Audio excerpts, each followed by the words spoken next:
A gente vai falar de uma cirurgia para quem sofre com enxaqueca.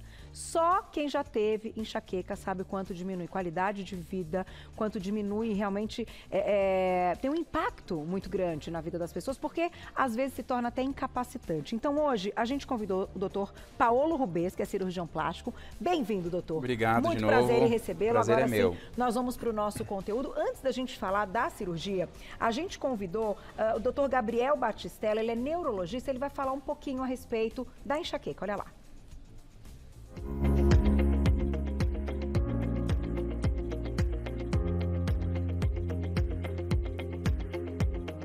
Olá, eu sou o Dr. Gabriel Batistella, eu sou neurologista e neuro-oncologista e hoje eu vou te explicar o que é enxaqueca.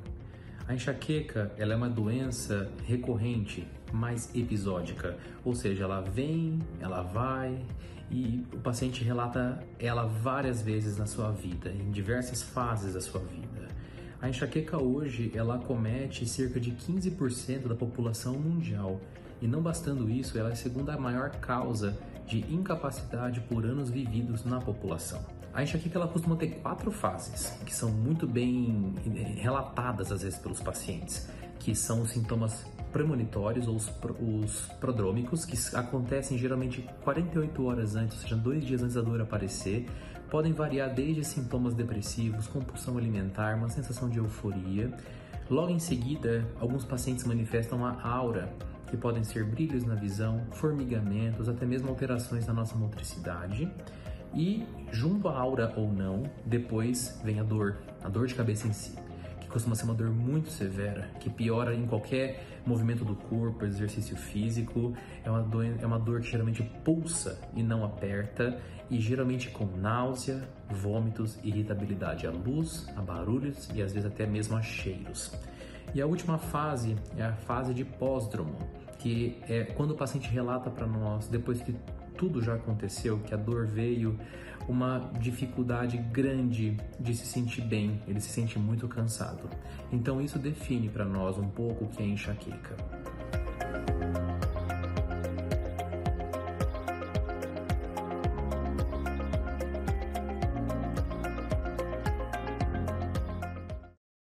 Obrigada, doutor Gabriel Batistella, que é neurologista. Vocês encontram o trabalho dele no @neuro.oncologia.batistella. Obrigada mais uma vez.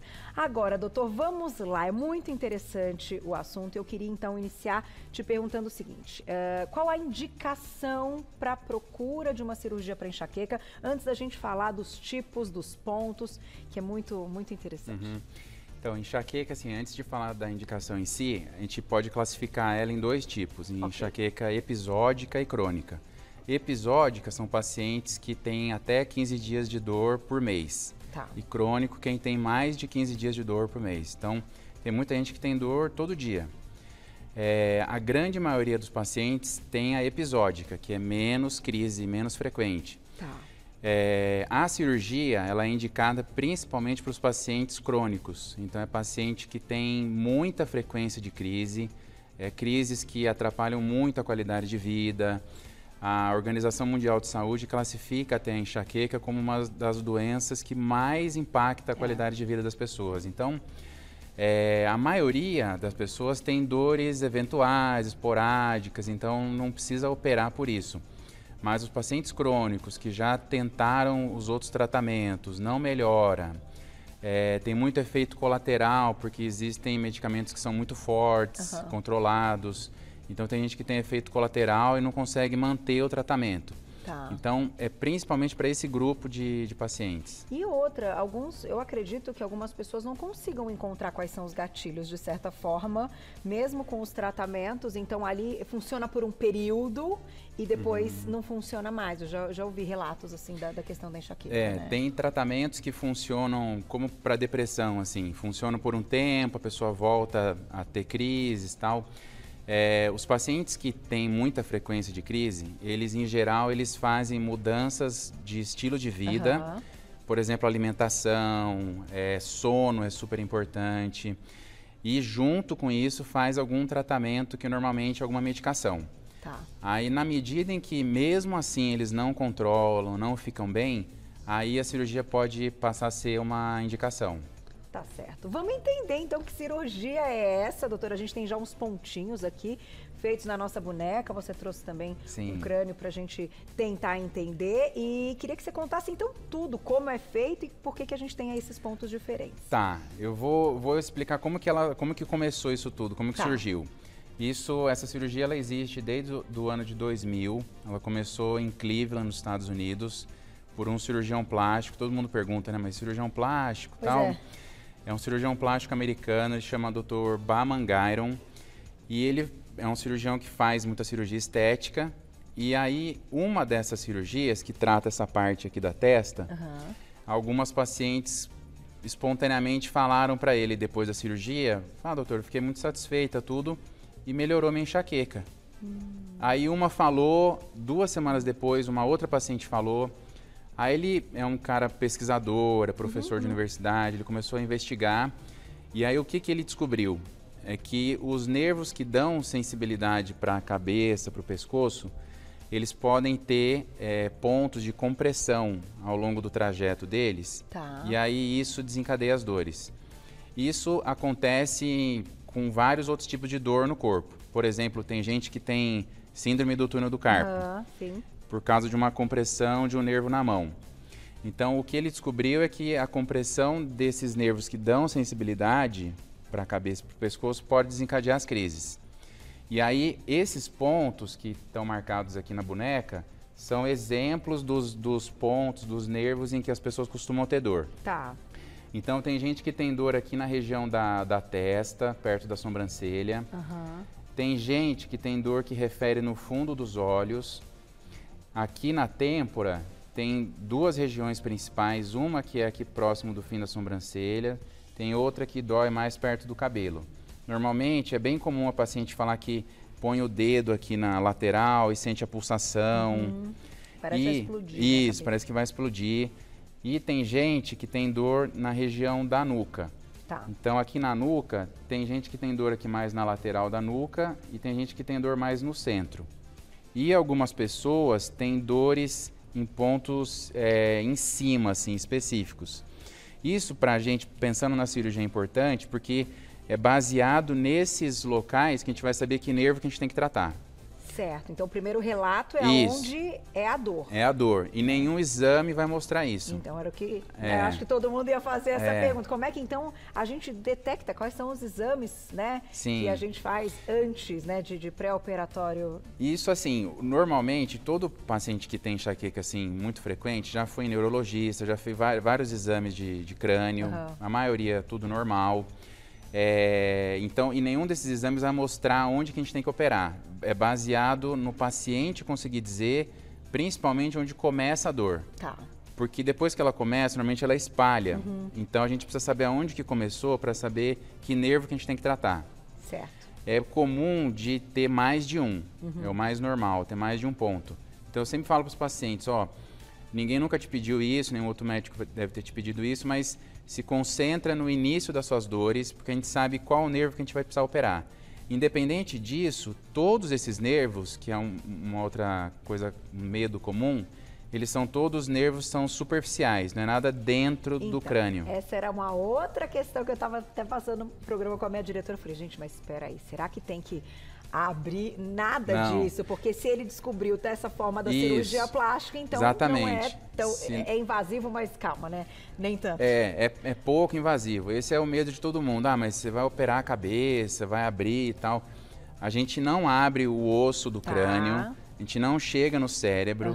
É coisa muito mais simples, abaixo da pele. E por isso que foi um cirurgião plástico que descobriu. Pra você ter uma ideia da simplicidade de alguns desses nervos, tem alguns que a gente consegue fazer com anestesia local no consultório. Olha só. Em coisa de 15 minutos. Que coisa, doutor. E é o quê? É uma cânula?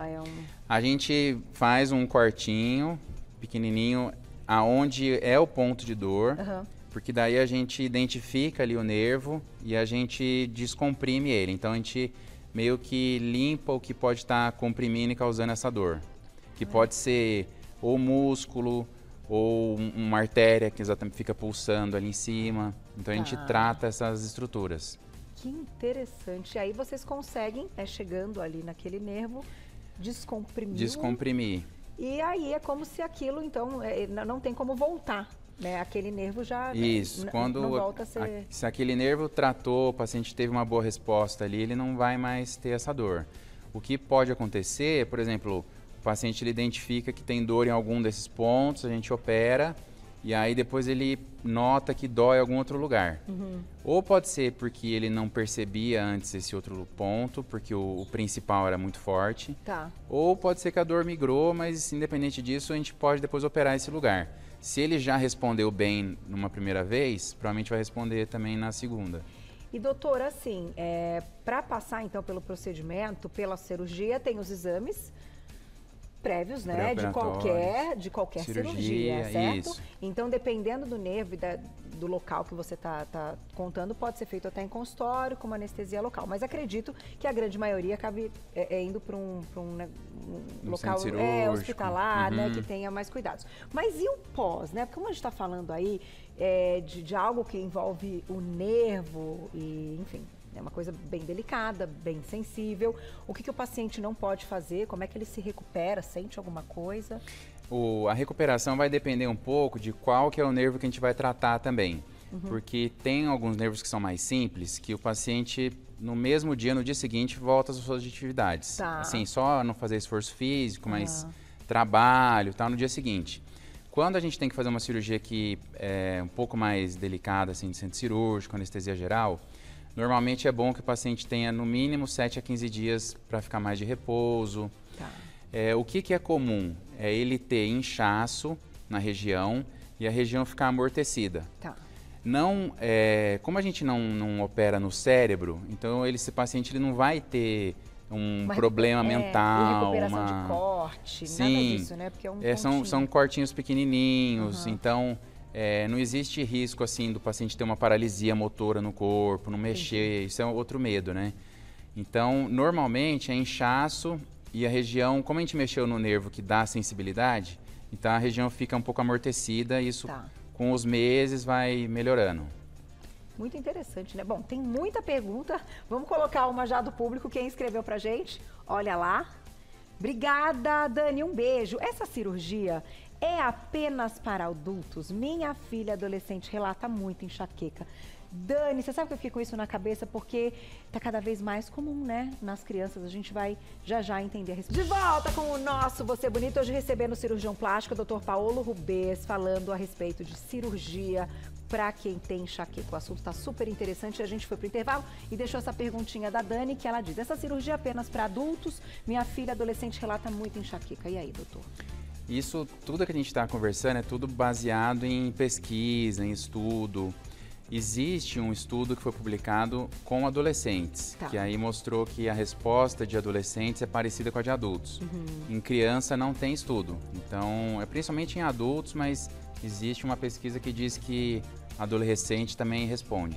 Tá certo. E tem que, o que a gente estava falando durante o intervalo, né? Investigar esses gatilhos, às vezes com uma mudança alimentar na criança pode ter um resultado, né? Mas é complicado, o número tem aumentado mesmo de crianças relatando enxaqueca. Em criança, o difícil é isso, às vezes ela não diagnostica no início, não sabe explicar o que tem, e aí vai se tornando mais crônica a doença e para tratar depois é mais difícil do que se pegar no começo, né? Tá certo. Tem mais perguntinha? Vamos lá. Quem escreveu pra gente na tela? Fê, obrigada, um beijo. Existe algum caso em que essa cirurgia é contraindicada? Boa pergunta. Então, assim, como qualquer procedimento cirúrgico, o paciente ele tem que ter condições de saúde, condições clínicas para operar. Então, se é uma pessoa que, por exemplo, tem uma pressão alta que não está controlada, ou qualquer outra doença que não esteja controlada, daí não deve operar. Outra questão é se o paciente ele não consegue identificar onde que são as dores. A gente comentou que depende do paciente dizer onde que dói para a gente saber que nervo que a gente tem que tratar. Tem algumas pessoas que não conseguem dizer onde que é exatamente, fala que dói a cabeça inteira, tudo. Então, esses pacientes, a chance deles responderem é muito menor. Então, tem que pesar até que ponto que vale a pena. Porque é preciso, né, doutor? É algo muito preciso, é um nervo envolvido ali, né? Tem mais perguntinha, olha lá. Obrigada, Josilde, um beijo. Com essa cirurgia, eu diminuo o uso de remédios? Então, o que pode acontecer com essa cirurgia?